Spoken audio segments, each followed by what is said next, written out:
I saw the original version of this talk many years ago at a little conference called Coins in the Kingdom. And of course, the talk is called Branding Bad.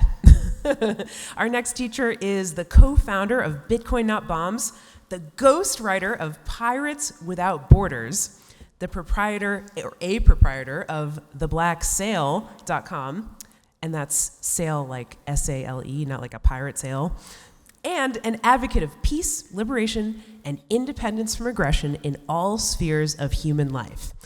It's my great, great pleasure to introduce Davi Barker. Give it up for Davi.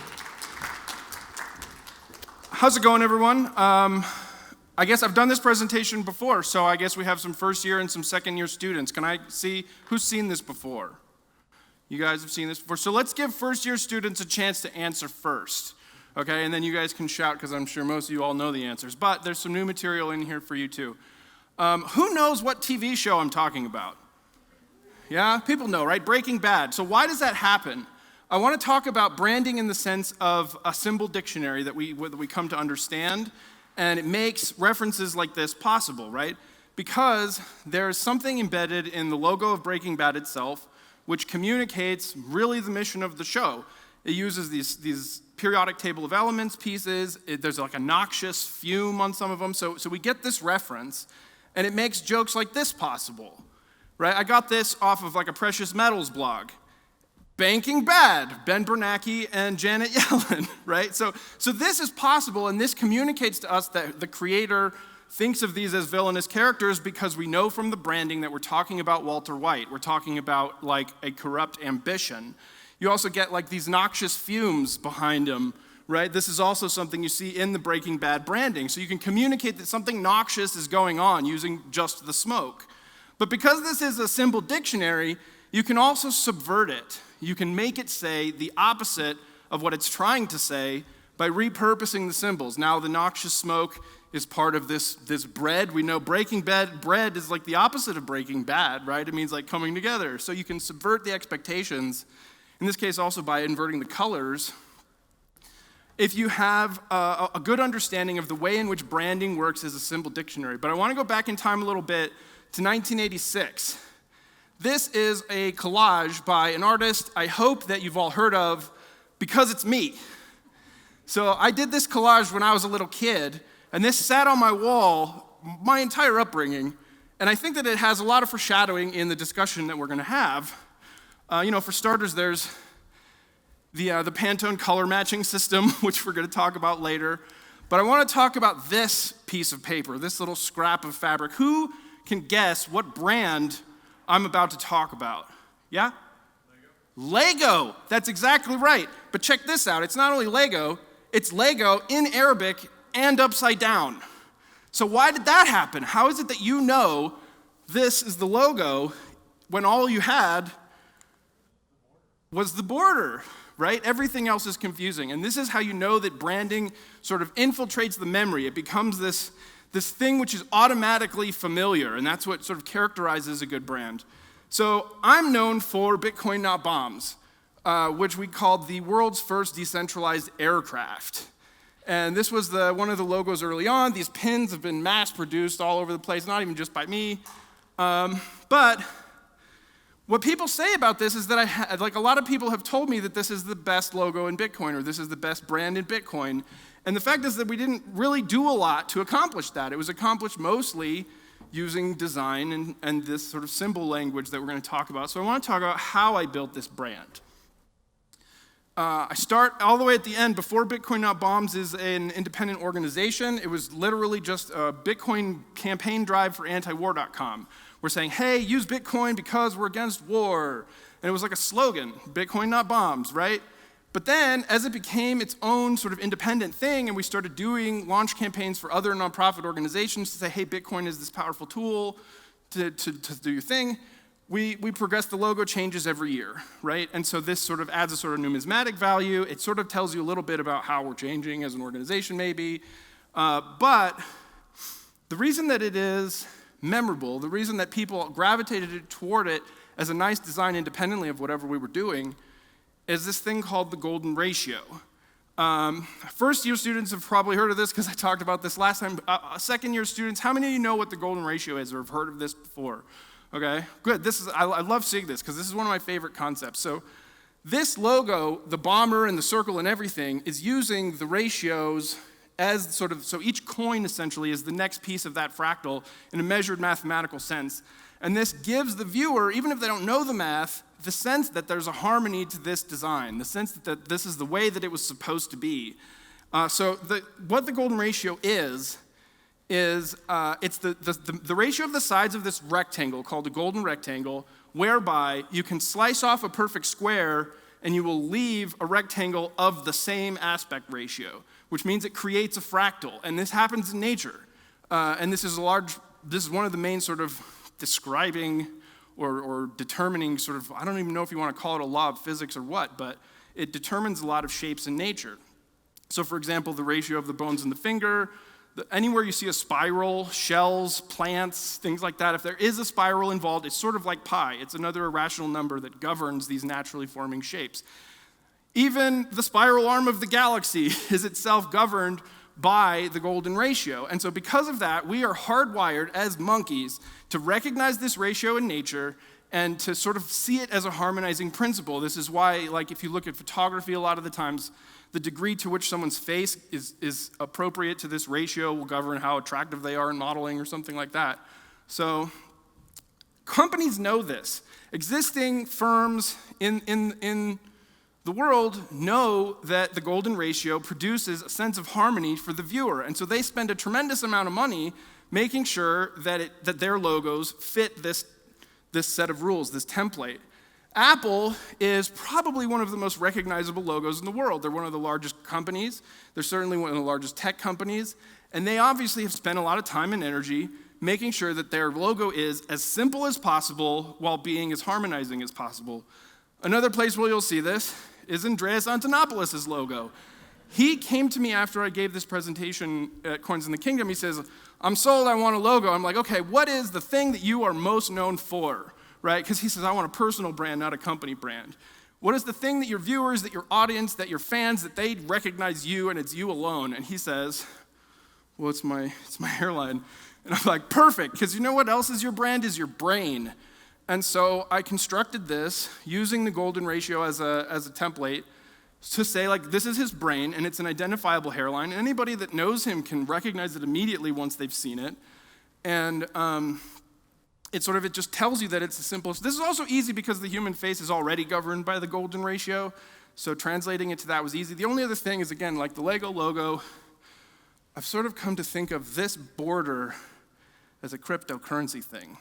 Like a lot of altcoins, a lot of Bitcoins, they all have that same sort of aspect ratio to the coin around them. So it sort of says he's a brain in the cryptocurrency space, right? It contains the ultimate message of what he's trying to accomplish as a brand in a symbol that is both memorizable and easily identifiable.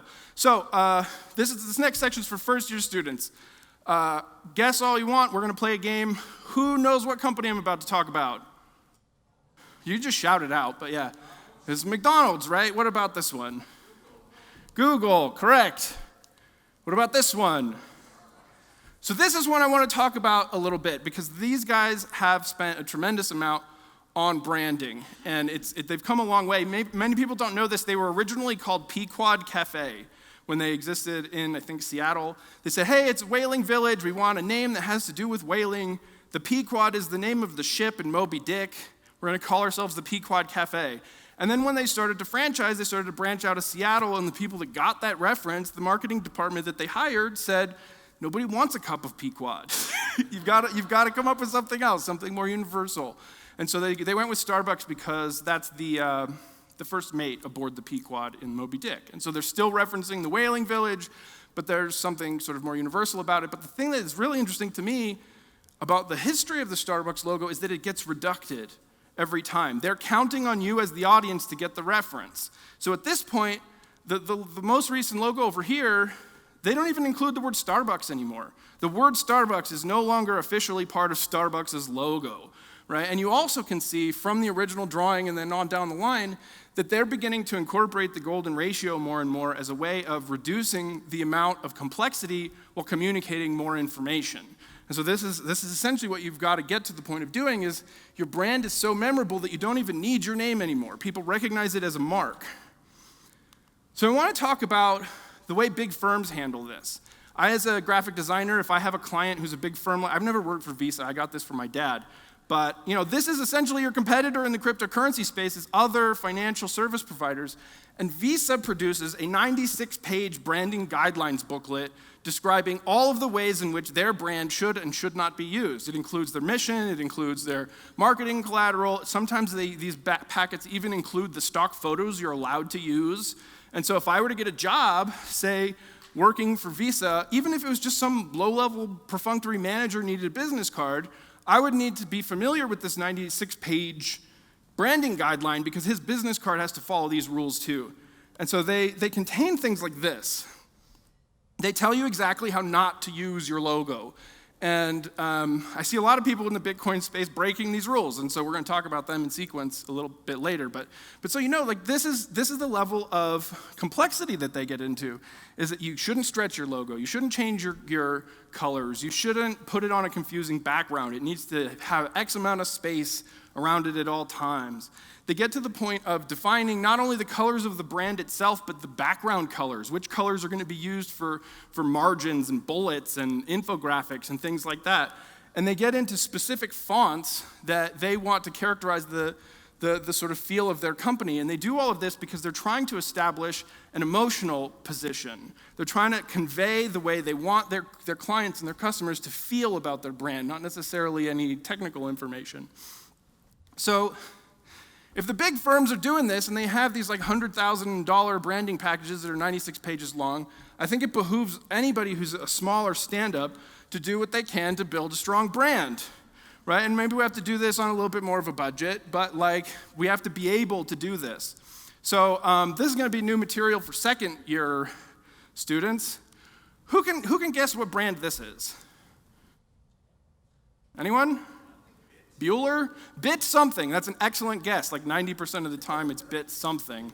This is Bitstamp. And I actually part of the thing we got to talk about is the last time I gave this presentation, it was all about all the horrible things that people do. But I've noticed in the last 5 years that people have actually improved a lot. And this is actually a big improvement from the Bitstamp logo I used the last time in this presentation because it's clearly bolder. They've chosen darker colors. It just has more of an assertive feel to it. But this is actually the thing I like about it. This weird thing they put on the B is clearly supposed to be the rivets of a postage stamp, right? So they've begun to include the concept of the company in the art of the company, so that in the future, that might be enough to somebody who knows Bitstamp well because it contains more information with less data. So who knows what this is? Coinbase, correct. This is another one that I talked about last time. We're going to talk about blue and gray later. But I want to show you something that Coinbase did that I consider a step in completely the wrong move. They removed the base of coins from their Coinbase logo. And if you go to Coinbase now, it's the name without the brand. They did the opposite of the thing that Starbucks did. And a lot of people I've seen are doing that. They're getting rid of the thing that is their iconic symbol, and they're using this. And the thing with this is that this font is called Myriad Pro, and it's what Microsoft does by default. So, it literally conveys no information about their brand, about their company, about anything, whereas their original mark actually did. It kind of looks like a base of coins, right? And that could have become a memorable symbol, where if they'd gotten rid of the word Coinbase, you'd still recognize it, and that's where you want to be. So what about this one? Local Bitcoins, correct. This one hasn't changed at all. This was in my previous presentation. I have to say it's pretty good. The thing that I like about it, the thing that works really well with it, was first off, it's a unique font. They added some color to their font to make it distinct.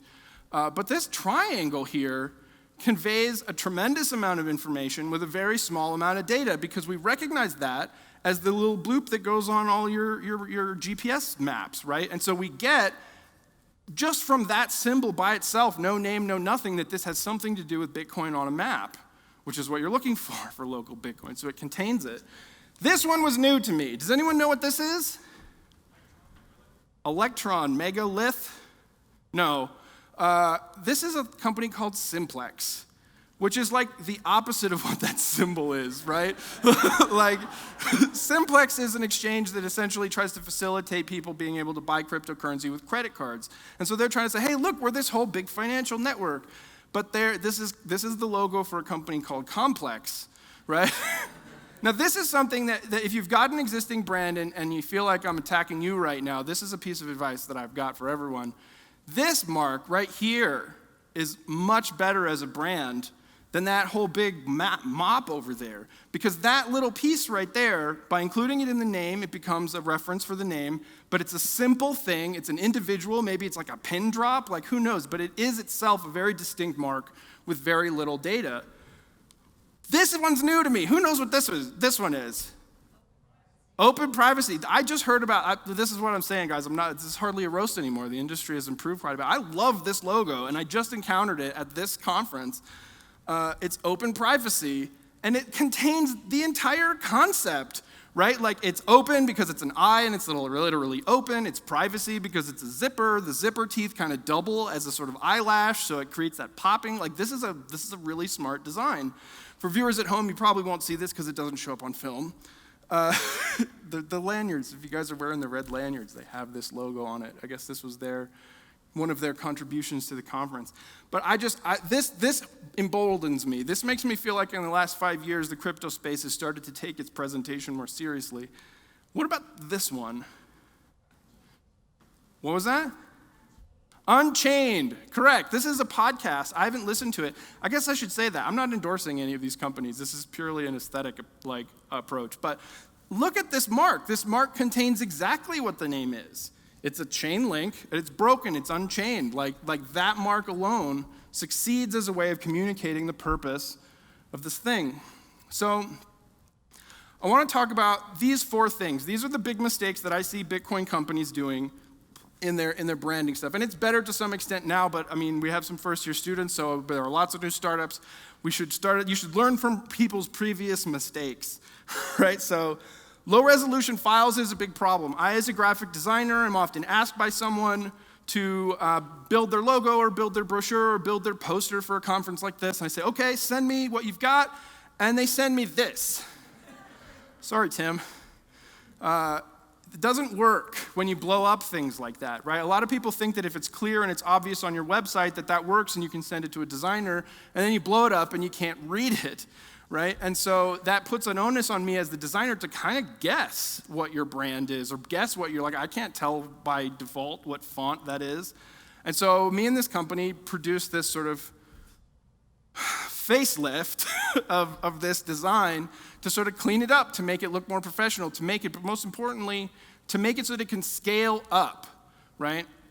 So this is what we're talking about that you should probably familiarize yourself with, just enough so that you can tell the designers that you hire what you need, okay? So raster art is sort of like the brick wall approach to creating a work of art. You're building a picture out of pixels one at a time, and the file contains this pixel information. And that's what exists on the web. That's what all the files that you download from a web browser are going to be, because that's how web browsers work. But vector art is sort of a whole different file format, and that is the line information in the file, not the pixel information, but the line information itself and the color fill information and stuff like that. And what that's going to allow you to do, and allow your designers to do, is take even the smallest little piece of a graphic and blow it up for the size of like the side of a building. It means that your logo, which I'm hoping you guys want to be on bigger and bigger spaces, can scale that way. And so you're going to want to ask designers to make sure to always give you your digital assets in vector art if it's possible. Next, we're going to talk about redundant color schemes, blue and gray.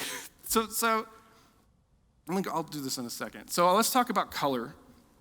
This is, again, the Pantone color matching system. It's the thing I showed you in the collage from when I was like 5 years old. And you can specifically identify colors here like a periodic table. So the orange that the Bitcoin logo typically is PMS 021. And as a company, you want to know that number specifically. You want to be intentional about the colors that you're picking, and you want to have those numbers so that anywhere that you go, a screen printer, a desktop printer, a designer of any kind, you're not just saying my logo is purple. You're saying my logo is this specific color purple. the same way that the Visa guidelines are, right? So this is something that happens sometimes, and you can't let designers do this. The text is not important. What this is a brochure that used to be handed out to say, like, here's all of the things, here's get involved in Bitcoin, here's all the companies that exist. But what this designer did was he said, well, Bitcoin is orange, so let's make all of the logos orange. And that's not the color of those companies. Those companies have chosen colors of their own, hopefully intentionally, and by distorting the colors and allowing a company or a designer to distort the colors of your company, you're disappearing in the crowd now, right? Like whereas before maybe a green or a yellow might have popped and made you stand out in the crowd, now everybody sort of falls together. But this is something companies are doing themselves. And I call this the blue and gray problem. So this is still kind of a problem, not as much as it used to be. I know a lot of these guys, Shapeshift, I just saw, has a new logo that looks pretty cool. But there's this phenomenon that happens in Bitcoin where people all want to go blue and gray. And it means that everybody's disappearing in the crowd. So I know why this happens. Sort of intuitively, when we think about color, we jump to opposites. So people say, well, Bitcoin was orange. The opposite of orange is blue. I'm going to use blue as my logo. What goes with blue? Blue and gray. And so like dozens of companies have made that same intuitive leap, and they've all landed blue and gray, and it amounts to a very drab-looking set of logos. So if you're designing logos, if you want to know how colors work, I really recommend this site, symbolism.com. This is essentially a survey, an experiment of sorts, where users since like 2008 have been saying, here are these words, which colors do you associate them with? Here are these colors, what words do you associate them with? So if you go to this website and you type in the words that you want associated with your company, it's going to show you the way thousands of people have responded as far as what colors they associate with those words. And so it'll allow you to sort of participate in that language. So if you look at Bitcoin, for example, Bitcoin being orange, that typically gets associated with friendly, cheerful, and confidence. That's really good. Like as far as like being an up-and-coming technology, being sort of like a disruptive technology, being friendly, being cheerful, being optimistic, these are good associations to have. But then you look at blue and silver, blue and gray, you got trust, what does that say? Strength, dependable, balance, anyway, calm. We see these colors a lot in financial institutions because they're trying to communicate that they're stable, right? They're trying to say, we're boring.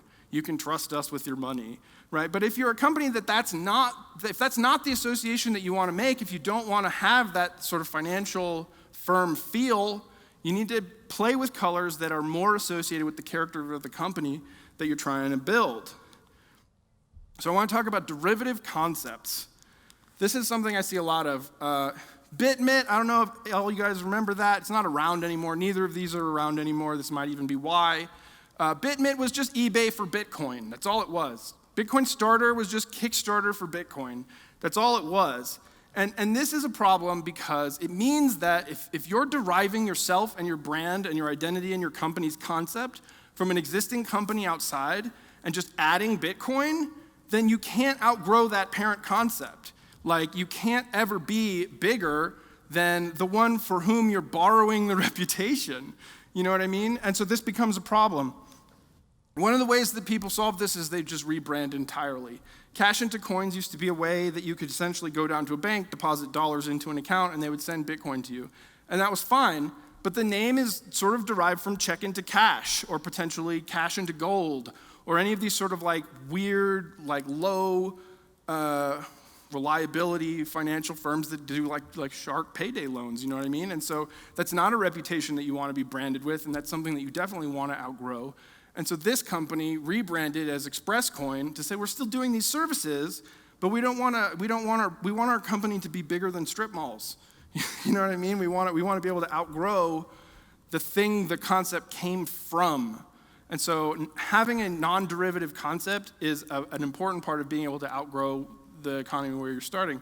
The worst offender for this, I bet you can guess who I'm about to talk about. Can anybody guess which Bitcoin firm I'm about to talk about? No? BitPay.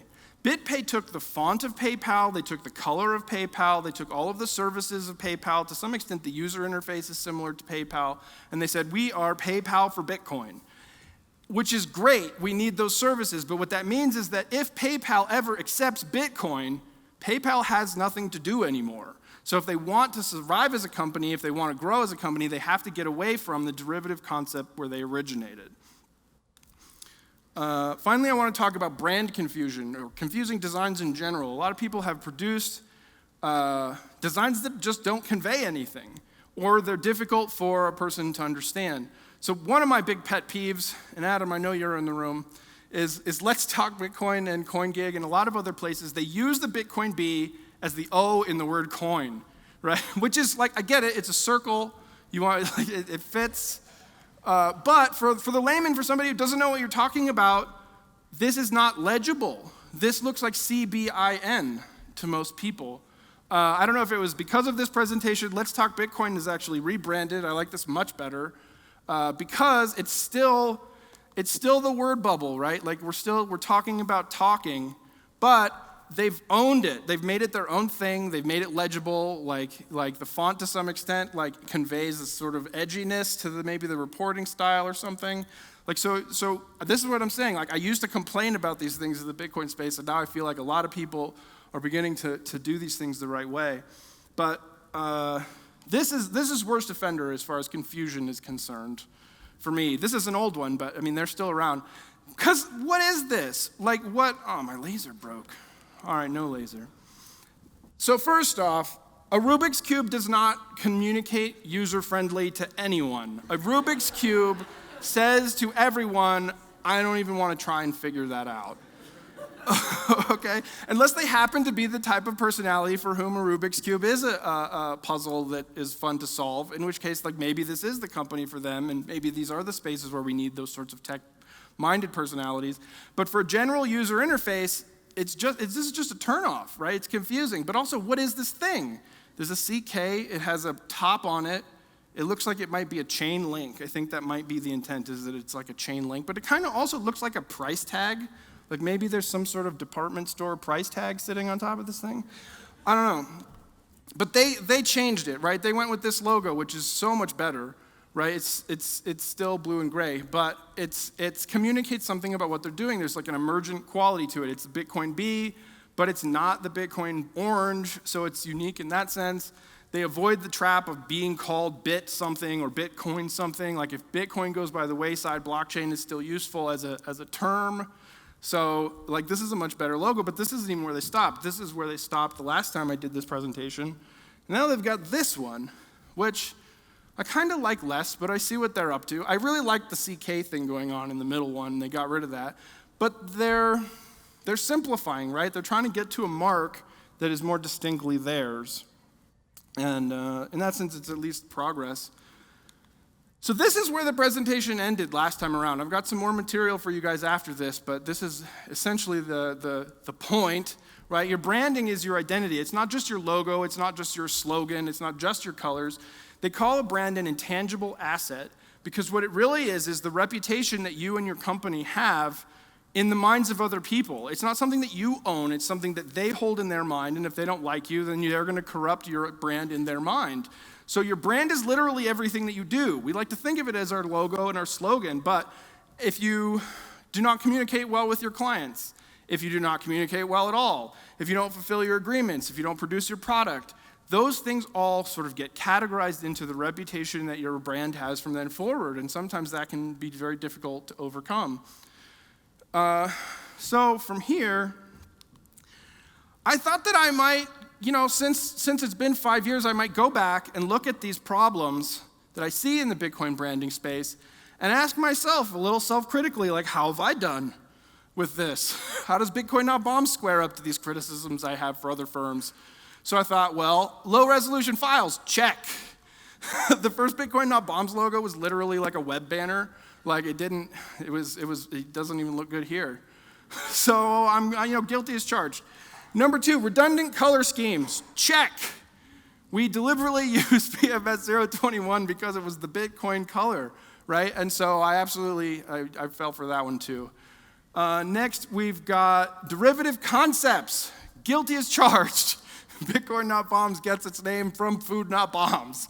And so, in a sense, Bitcoin Not Bombs can't really outgrow Food Not Bombs, which, I'll try better next time. And then finally, brand confusion. This one's not entirely our fault, but, if I had taken my own advice 5 years ago, we wouldn't be in this situation.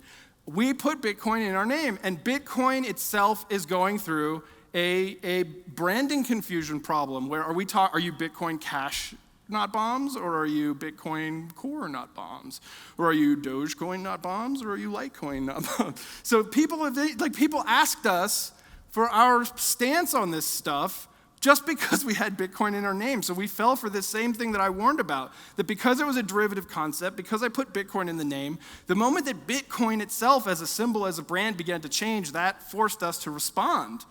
And so I want to show you guys, this is sort of a prototype. It's not fully launched or anything, but I want to show you the solution to this problem that I've been working on, which is Pirates Without Borders.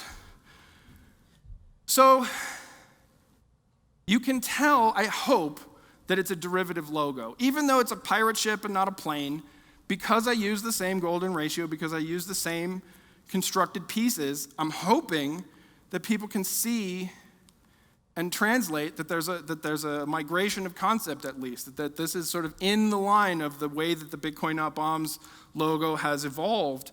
So I was at a parlay in Phoenix last week with some other it was like an interdisciplinary pirate parlay, and there was another pirate there who wrote this, and I'm not going to read it entirely, but I want to describe the concept. Someone pointed out, she's writing this letter on reputation, and someone pointed out, Davi, isn't this the point of your presentation? And I'm like, well, yeah, it totally is. So there's a fundamental connection between what your brand is and what your reputation is. And I want to at least try and summarize her longer letter, and if you want a copy of it later, I'll give it to you, but it essentially concerns the metaphor of an iceberg. If you want to think of you and your brand as an iceberg, you start with you, your identity, your values, your integrity, your everything. We're going to call that the icy core of this iceberg. Then the world, life, other companies, they're crashing these waves against you, trying to break down your character, trying to break down what you're capable of, and that freezes onto you. It's your life experience, your successes, your failures, and that's going to build this iceberg up into this big mound of what I'm going to call competence, right? It means that the world has crashed against you and your character, you have prevailed, you've amassed this competence that amounts to your expertise, which is what you want to be selling in your company, selling as your resume, selling however you're going to promote yourself. But most people stop there. They think because they've got the competence that the rest of the world is just expected to recognize it. And that's not what happens. What actually happens when people try and make this work is they take that iceberg that they've built out of their life experiences and they carve it into an attractive shape. They emphasize their strengths. They de-emphasize their weaknesses. They try to present their best competence in a presentation to the world because that's all the world sees is what you decide to present. And so that's what I'm calling your brand, is how do you carve your iceberg into a presentable form? And then your reputation is like the mist outside of that. It's like what people see of your brand, what people see of your presentation. So, in conclusion, I have a few final points. First, your brand needs to be meaningfully different. It shouldn't be blue and gray because everyone is blue and gray. On that point, I actually noticed my presentation is blue and gray. And if you go back and you look at the video of the last time I gave this presentation, I was wearing blue and gray. So I got to take my own advice more often. But you want to be meaningfully different. You want to stand out. As Reprisal said here, she says, stand out on a crew full of equals. So you have to be meaningfully different. Next, you have to have a purpose that others want to adopt. One of the things that goes on with branding is that people decide to wear it. They're like, oh, there's already a Bitcoin Not Bomb shirt in the back there. Thank you, Jonathan. Like, if you have a compelling message and you have a compelling mission as a company, people are going to want to wear your brand. This is how Nike survives. This is how Apple, to some extent, survives, is your brand itself becomes a kind of signal to people of the mission that you have that they agree with. And so that's where you want to be, is you want people to sort of voluntarily be adopting your cause. And finally, just be authentic. I think that humans, the same way that they can sniff out the way that these like harmonious concepts and aesthetics work without understanding it, I think humans can really sniff out when a person's being inauthentic. And you're also not going to be happy as a company, as an employee, even a boss, if you're not being authentic to what you actually want to be doing with your time here on Earth. So that's the end of my presentation on branding bad. If you guys want, that QR code will take you to a virtual tour of one of our pirate ships. But I want to open the floor to questions and answers. We have, looks like 13, maybe 14 minutes left. Thank you.